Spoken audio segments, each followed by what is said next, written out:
López. ¿Qué tal? Muy buenos días. ¿Cómo están? Qué placer saludarles en esta mañana de día jueves 1 de octubre de 2015. Bienvenidos a Cadena Megavisión. Somos canales 15, 19 y 21, como siempre, cubriendo todo el territorio nacional. Esta mañana de día jueves aprovecho saludar a la niñez salvadoreña, reconocer de ellos que son uno de los tesoros más preciados que podemos tener como nación, ya que a partir de darles una buena atención, lograremos construir una nueva y mejor generación de salvadoreños. Así es que este día que se celebra el Día Nacional del Niño, pues muchas felicidades a todos y a volcarnos a darles como siempre ese cariño y ese valor y ese respeto y ese consejo puntual que merece la niñez para construir, como lo decía, pues una mejor sociedad salvadoreña. Este día daremos seguimiento a la discusión que hay en torno a por qué se debe respetar el ahorro de los trabajadores, porque es necesario una reforma al sistema de pensiones de manera integral y tampoco ver estas intenciones como una solución a los problemas fiscales del país, que es un punto de honor que creo que es importante plantearlo desde el punto de vista cómo se maneja esto dentro del debate político. Este es un aspecto bien importante. Ante esa propuesta presentada por el gobierno a través del Ministerio de Hacienda, que por cierto no ha sido presentada oficialmente, hay sectores como por ejemplo la ANET que considera que esto de alguna manera se convierte como una figura de robo en el que estaría fraguándose si se aprueba el planteamiento de manera oficialista. Esta mañana con nuestros invitados vamos a hacer un análisis pertinente del tema, obviamente de dos organismos no gubernamentales, aclarando también que hemos girado invitación, y esto quiero ser enfático en señalarlo, hemos girado constantes invitaciones a funcionarios de gobierno para de alguna manera conocer la posición y la versión de ellos en la que se centra obviamente esta discusión en la que se está poniendo en tela de juicio el tema de las pensiones, pero lamentablemente no hemos podido coincidir con las agendas con uno de ellos, con ellos en particular, a efecto de poder tener este espacio, la participación sobre el tema. Así es que desde hago hincapié, hago esa aclaración, pues que no hemos podido conciliar en tiempo o en espacio con funcionarios de gobierno para conocer la opinión con relación al tema que nos atañe esta mañana. Pero bueno, como siempre vamos a esperar más adelante, ponernos de acuerdo y seguir con la disponibilidad del espacio para ellos. Lorena Melara está con nosotros como siempre todas las mañanas para darnos insumos pertinentes sobre el tema. Lorena, buenos días. Como siempre, qué gusto compartir contigo esta mañana y sobre todo también que nos des elementos claves que determinen la discusión que vamos a tener con nuestros invitados en esta hora y media. Adelante con tu informe. Gracias, Ernesto. Buenos días en el estudio y para nuestros televidentes que seguramente estarán pendientes del desarrollo de la temática porque toca directamente sus bolsillos. Como lo mencionabas, hasta donde se conoce extraoficialmente, algunas medidas pondrían en riesgo las pensiones, además de otras críticas que ya se hacen. Veamos. Aquel concepto de una vejez digna con las pensiones se perdió hace años, pero con esta reforma algunos economistas prevén un desfalco tanto para los pensionados como para la población económicamente activa. Si fuera una película y le tuviéramos que poner el nombre, ¿cuál sería el nombre de esta película? El robo más grande del siglo XXI. Al gobierno le faltan recursos en el diario vivir y lo que están buscando en este momento es cómo obtener el cash. Y el cash es tuyo, es de tu bolsillo, es tu ahorro y a ese le quieren caer. Es puro cuento chino. Y peor aún, desde el primer año vas a agarrar parte de la cotización, pero vas a tener que seguirle quitando parte del fondo de los trabajadores que debería estar invertido en opciones más rentables. Es decir, vas a seguir sacrificando a los trabajadores en su rendimiento.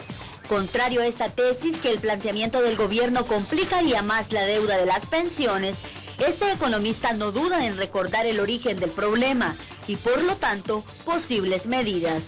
La gente que cotiza en la AFP cree, la mayoría cree, que su dinero está en una cuenta individual, porque eso es lo que le han dicho, que está en una cuenta individual y que no se puede utilizar más que para pagar su pensión. Y desde el año 2006 eso dejó de ser así, porque ese dinero se le está prestando al gobierno y se está pagando pensiones. Es decir, que prácticamente hay un sistema solidario en las AFP. Tampoco solo es que perverso porque endeuda al gobierno. Si bien los distintos sectores coinciden en que es necesaria una reforma, también reclaman que no solo se vea como problema fiscal, sino también de forma integral. Ernesto, según algunos sectores, lo que en realidad sucede es que el gobierno está buscando recursos ante la falta de liquidez en las arcas del Estado. Así los planteamientos, regreso al estudio para extender el análisis. Adelante. Qué bueno que nos das esos aspectos puntuales también dentro de este análisis que tiene que ver con los diferentes puntos de vista que se están dando alrededor del tema. Esta mañana, para hablar sobre este, obviamente, tema que ha venido acaparando la agenda en los últimos días, nos acompaña la licenciada María Elena Rivera y es coordinadora de políticas públicas de Fundaungo, a quien quiero darle la más cordial bienvenida. María Elena, buenos días. Bienvenida nuevamente al programa. Buenos días, muchísimas gracias por la invitación y por el espacio, siempre queriendo contribuir al conocimiento de este importante tema para que se pueda abordar de una manera técnica y seriamente. Así es, en efecto. También quiero saludar a nuestro buen amigo Roberto Rubio. Gracias por acompañarnos, presidente de Funde. Gracias, Roberto. Al contrario, gracias a ti, Ernesto. Qué gusto tenerlos acá esta mañana. Será de mucho provecho conocer el aspecto que cierne sobre la base de estos dos escenarios o más escenarios que se están dando con el tema de las pensiones o qué hacer con las pensiones. También es importante contar con la participación de ustedes. Recuerden, @diálogo21, @Neto López Radio, son dos cuentas en Twitter, para que nos escriban y puedan participar. Ahí lo tienen ustedes también en el acostumbrado correo electrónico, ernestolopez@megavisión.com.sd. ¿Por qué se debe respetar el ahorro de los pensionados? Ese es nuestro tema de hoy, y particularmente para que usted nos ayude a responder a través de nuestras cuentas pertinentes esta respuesta. A ver, sobre este nuevo debate hacía énfasis que para saber qué es lo que tenemos que hacer con las pensiones se ciernen dos o más escenarios. El primero creo que es el político, que mucho daño, llamémosle, muchos consideran que le está haciendo a este debate, ¿cierto? Bueno, yo considero que es un tema que debe de abordarse, si bien la decisión se toma en el ámbito político, al final en la Asamblea Legislativa, pero sí debe abordarse con mucho sustento y fundamento técnico.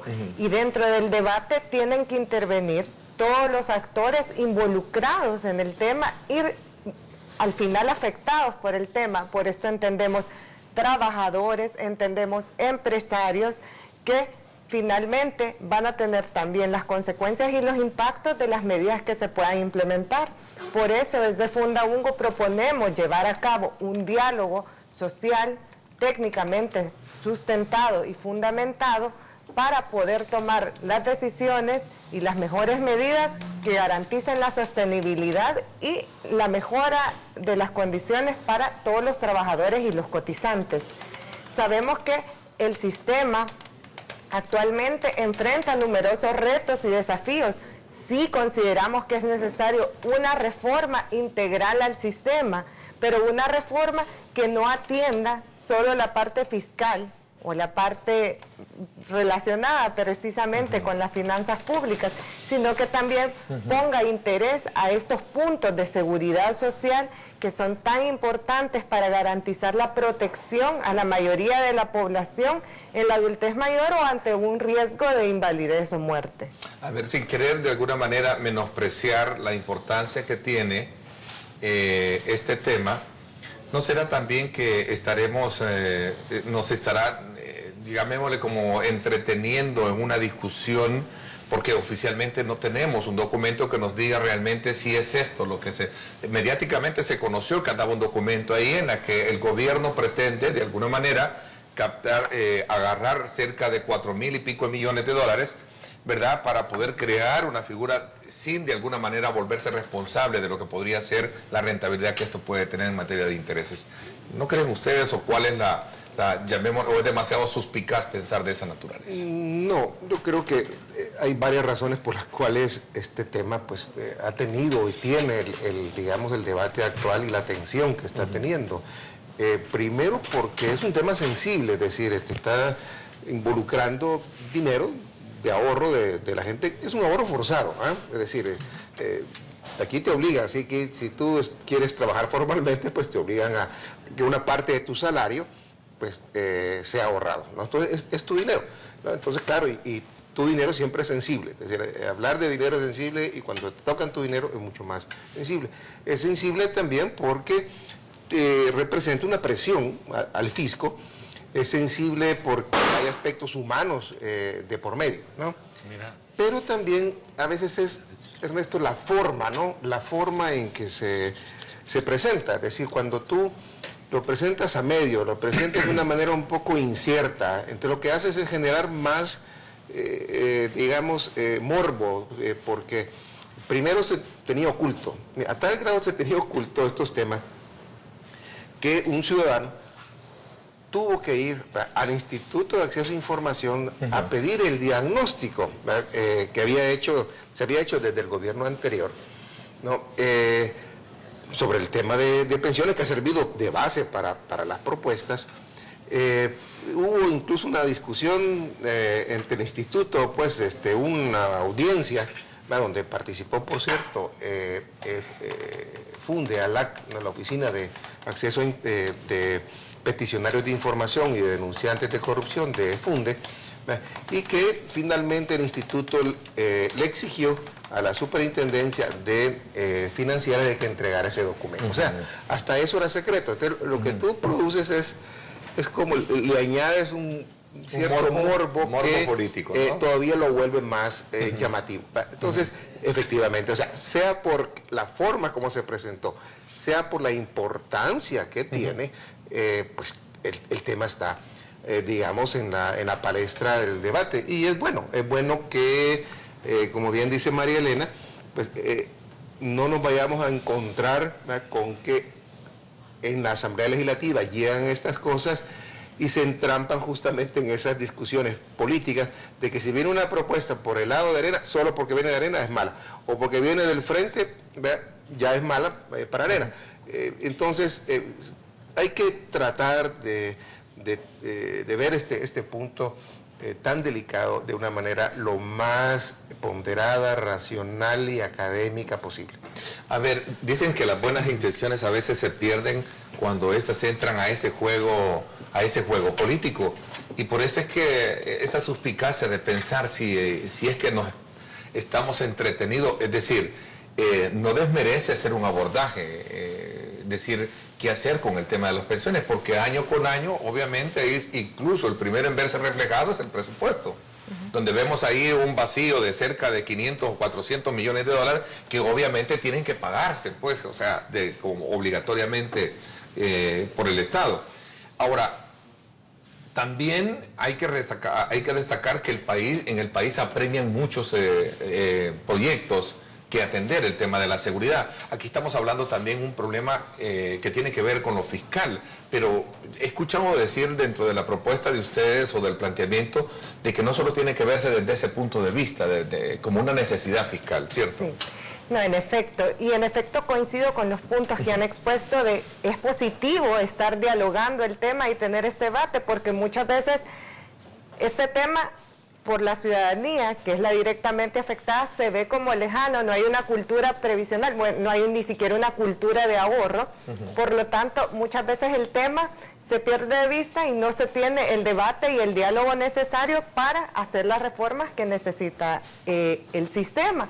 Por eso muchas veces este tema es solo retomado desde el lado del Ejecutivo y obviamente con un enfoque más fiscal que, si bien es cierto, lo tiene y es necesario también una reforma fiscal que permita hacer medidas que permitan ampliar cobertura, que es uno de los principales retos que el sistema enfrenta actualmente. Solo menos del 25% de la población económicamente activa cotiza activamente al sistema de pensiones. Quiere decir que, a pesar de que hay un debate bastante intenso en este momento, pero estamos hablando solo de una reducida población que es parte del sistema de pensiones, que son los que cotizan activamente, porque hay que recordar que aunque haya una mayoría afiliada, el hecho de estar afiliada no les va a garantizar una pensión, ya sea de vejez, invalidez o muerte, en el momento que enfrenten algún riesgo de este tipo.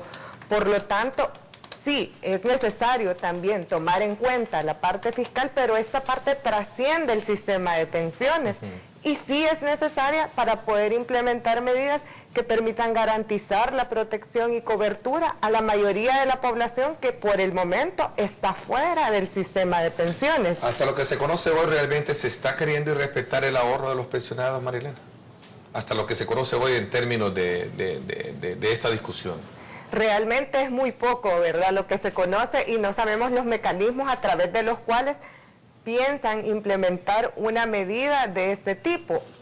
Por diseño, hasta el momento, el sistema es de cuentas individuales de ahorro para pensiones.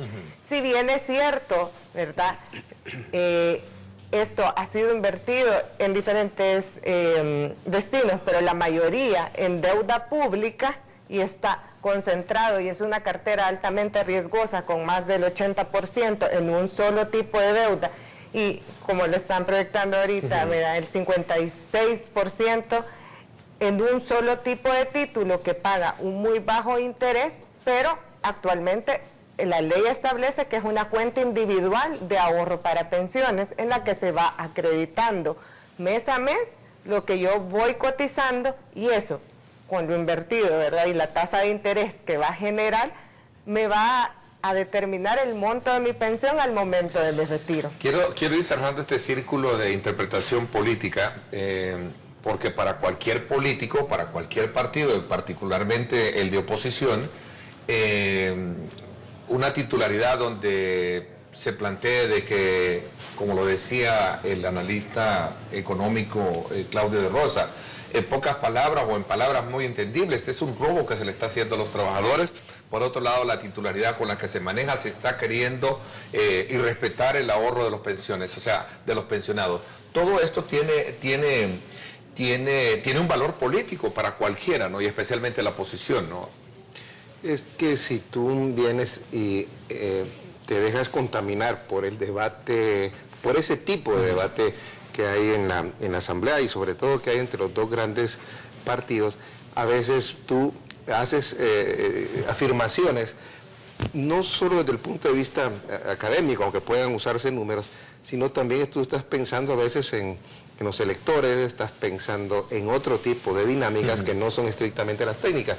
En el caso de Fundabungo, Funde y otras que hacemos análisis, pues mire, si nosotros lo que se va a proponer tiene elementos positivos, lo vamos a decir, así nos pueda criticar Arena de que estamos apoyando al gobierno.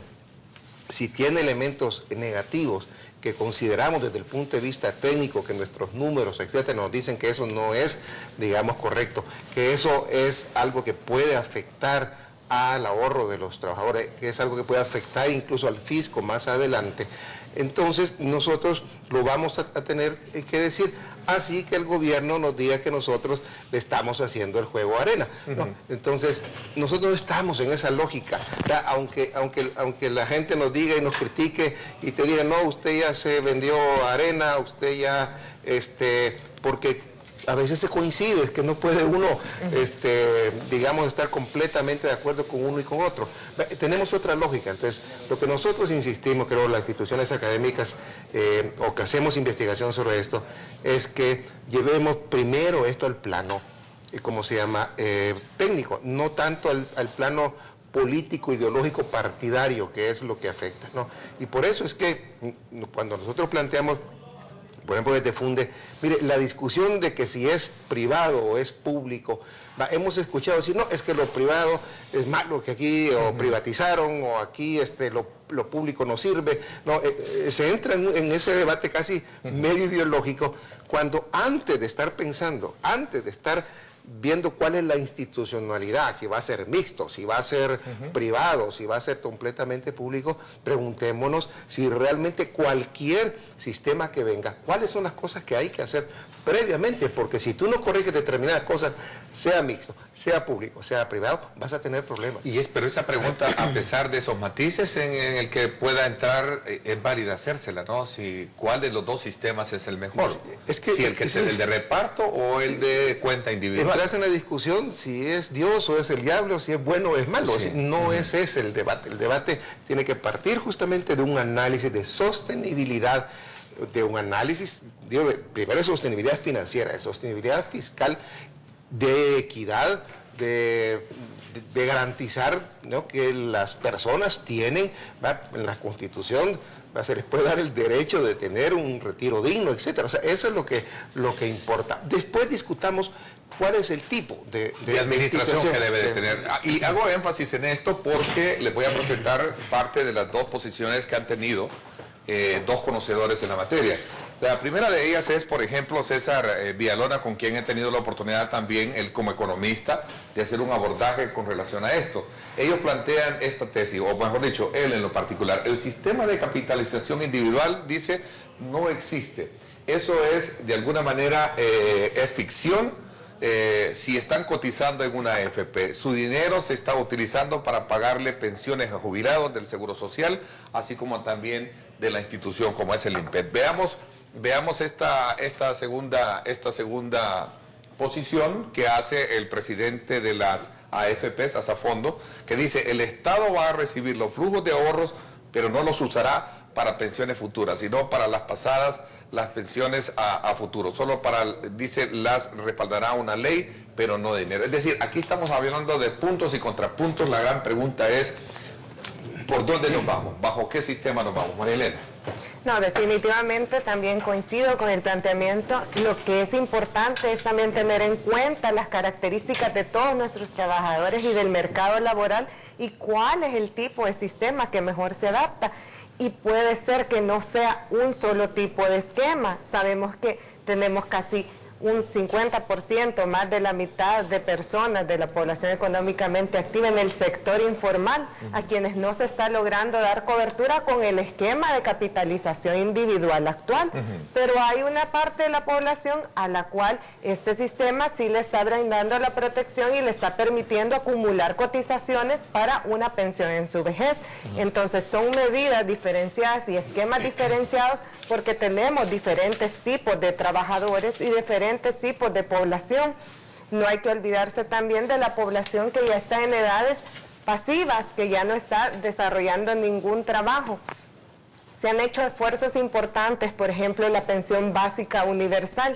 Sin embargo, es un esfuerzo bastante reducido que es necesario expandir su cobertura. Sí. Actualmente solo un 16%, aproximadamente, menos del 20% de las personas mayores de 60 años tienen una pensión, y esto incluyendo también las que reciben la pensión básica universal. Pero sabemos que para poder expandir este tipo de medidas de protección social se necesitan recursos, por lo tanto esa es la vinculación de la seguridad social también con la parte fiscal. Como mencionaba, dentro de los afiliados hay cerca de un 45% de independientes, es decir, de autoempleados, que no tienen un patrón. Y de esto solo el 0.3%, ni siquiera el 1% está cotizando activamente. La mayoría de ellos muy probablemente porque tienen trayectorias inestables, trayectorias laborales inestables, ingresos inestables e insuficientes, y no les permiten hacer la cotización que ellos deberían de asumir del 13%, el total de la cotización, a diferencia de un empleo dependiente que solo tiene que poner el 6.25% y su empleador pone el 6.75%. Por lo tanto es mucho más difícil, y estamos hablando de personas que muy probablemente están en empleos precarios, en autoempleos precarios. Sin embargo, dentro de esa población puede existir algunos profesionales independientes para quienes sí es posible hacer estas cotizaciones y empezar a ahorrar y acumular fondos que le prevengan del riesgo de pobreza en su vejez y le aseguren un mejor futuro. Y este tema de la rentabilidad, ¿en qué espacio ocupa dentro de ese debate? Precisamente para los cotizantes que son empleo dependientes y que sí están siendo, que cotizan activamente y sí están cubiertos por el sistema, aproximadamente 25% de la población económicamente activa, es necesario mejorar estas condiciones de rentabilidad que van a asegurar que acumule mucho más fondos en su cuenta individual de ahorro para pensiones, la cual va a determinar al final la pensión que va a recibir en su vejez. Se han hecho estimaciones que en trayectorias de cotización de alrededor de 30 años, muchas veces la rentabilidad llega a representar el 65% del monto final de una cuenta individual de ahorro para pensiones, es decir, tiene un valor bastante importante para ir aumentando los ahorros de los trabajadores.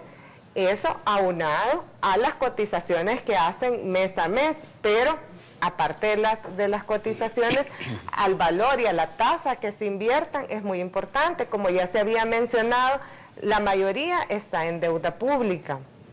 Más del 80% se encuentra en un solo tipo de deuda y esto concentra en un solo tipo de deuda la cartera invertida. Esto representa un riesgo. Sabemos que es necesario diversificar, no solo para disminuir el riesgo de la cartera, sino también diversificar en otras opciones que permitan un mayor interés, pero que den las condiciones de riesgo adecuadas. En ese sentido, es necesario ir introduciendo poco a poco elementos que permitan la diversificación. Sabemos que el mercado de valores de El Salvador es reducido, pero hay otras opciones, como por ejemplo la inversión en proyectos de infraestructura estratégica que pudieran apalancar obras de desarrollo del país y también beneficiar con una mayor y mejor rentabilidad a los cotizantes actuales. El gobierno ya no puede, no puede seguir soportando esa carga fiscal, de ese vacío fiscal para poder honrar las pensiones del sistema anterior. Por eso necesita recursos, por lo menos esa es la parte más, llamémosle sustancial, por la cual el gobierno dice es urgente que hagamos algo con este tema de las pensiones. Roberto, quiero que hablemos de esto cuando regresemos. Voy a hacer mi primera pausa comercial. Gracias también a quienes ya están opinando a través de las redes sociales, @diálogo21, @Neto López Radio, son las dos cuentas en Twitter. Gracias a nuestros buenos amigos también que nos sintonizan en los Estados Unidos. Gracias. En los próximos días vamos a darles una gran noticia a ese gran mercado de salvadoreños en la Unión Americana. Así es que manténganse pendientes, que muy pronto estaremos dando la noticia del año. Así es que desde ya, muchísimas gracias. Vamos a la pausa comercial y también saludos muy cordiales a nuestros buenos amigos que nos sintonizan en Sonsonate. Gracias por estar con nosotros. Afecta al empleado, la verdad, pues porque, y sí, en la actualidad los trámites son bien engorrosos, bien largos, y con esto que quieren reformar, pues me supongo que va a ser mucho peor. Es preocupante para nosotros los que cotizamos y nuestras cotizaciones, no sé a dónde iba a parar, la verdad. Sí quisiéramos saber, porque en un futuro nos vamos a querer jubilar y no hay dinero para los que se van a jubilar en este momento, ni mucho menos al futuro. Por mi parte, para la edad, acuérdese de que ya hay veces en los trabajos ya la gente mayor, así como yo, hay veces ya no la agarran, solo quieren gente jóvenes.